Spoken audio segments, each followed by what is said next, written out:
দেশের রাজনীতিতে যখন নানা উত্তাপ, তখন তারেক রহমান বলছেন পলাতক স্বৈরাচারের দোসররা যেন পুনর্বাসিত হওয়ার সুযোগ না পায়।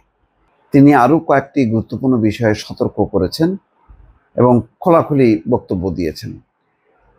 তিনি বলছেন, গৌণ বিষয়কে মুখ্য বিষয় বানাতে গিয়ে ফ্যাসিবাদ বিরোধী জাতীয় ঐক্যের মধ্যে সংশয় সন্দেহের জন্ম দেওয়া হচ্ছে। গৌণ ইস্যুকে মুখ্য ইস্যু বানানোর মধ্য দিয়ে ফ্যাসিবাদ বিরোধী জাতীয় ঐক্যের মধ্যে একটা ফাটল দেখা দিয়েছে, সন্দেহ এবং সংশয়ের জন্ম নিয়েছে।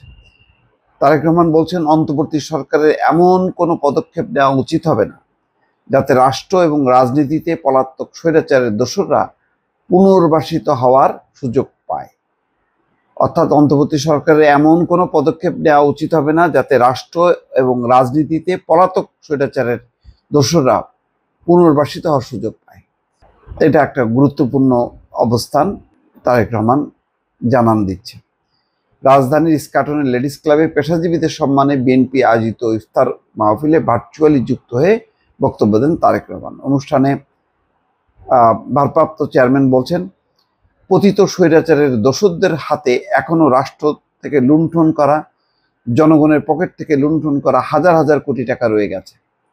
এমন পরিস্থিতিতে জাতীয় নির্বাচনের আগে স্থানীয় সরকার নির্বাচন হওয়ার অর্থ সারা দেশে ঘাপটি মেরে থাকা স্বৈরাচারের পলাতক স্বৈরাচারের দোসরদের রাজনীতিতে পুনর্বাসনের সুযোগ সৃষ্টি করে দেওয়া।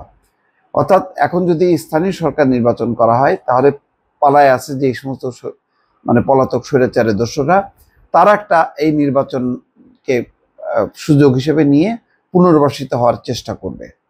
দীর্ঘ ১.৫ দশকের মাফিয়া শাসনকালে তরুণ প্রজন্মের প্রায় ৩.৫ কোটি ভোটার সহ কেউ ভোট দিতে পারেনি বলে উল্লেখ করেন তারেক রহমান।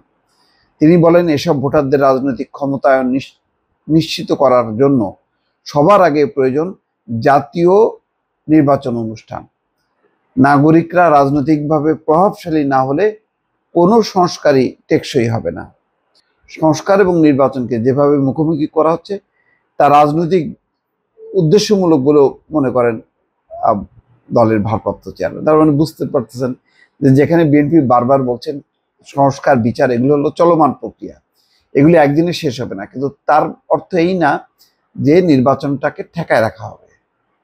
তো এই জন্যই বলা হচ্ছে যে এটা কেন মুখোমুখি করা হচ্ছে এবং এটা উদ্দেশ্যমূলক। তিনি বলেন, বর্তমানে সংস্কার এবং নির্বাচনকে দৃশ্যত যেভাবে মুখোমুখি করে ফেলা হয়েছে এটি নিঃসন্দেহে রাজনৈতিক উদ্দেশ্যমূলক।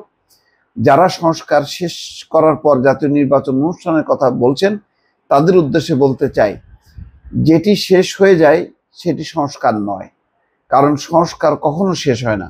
সংস্কার একটা ধারাবাহিক প্রক্রিয়া। এটা চমৎকার কথা।